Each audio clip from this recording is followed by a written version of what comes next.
Outdoor aircon saya bunyi. Takkan nak suruh saya rabat kot. Ini yang kami dapat daripada seorang yang bertanyakan soalan di mananya outdoor airconnya berbunyi dan kita minta untuk ambil gambar dan video. Tiba-tiba kata takkan nak suruh saya panjat bumbung tu kot. Jadi kita tak minta pun panjat atas bumbung ke apa pun. Ambil video pun boleh. Video ni orang kata apa, zaman dah ni handset semua canggih-canggih. Duduk jauh-jauh zoom pun boleh. Jadi kita tengok daripada tu, kita boleh lah bagi tahu ni nak kena troubleshoot ke, nak kena lapik rubber ke, apa benda nak kena buat. Jadi daripada awal tu kita boleh lah menceritakan. Sebab mana-mana booking kita pun kita akan minta gambar, ataupun kalau dah abang kata ada bunyi kita minta lah video. Jadi kita tak suruh pun nak pergi panjat atas bumbung tu.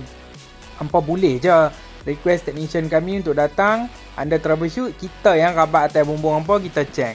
Okay, so fahamilah kenapa keperluan gambar, video apa semua diperlukan. Itu sahaja.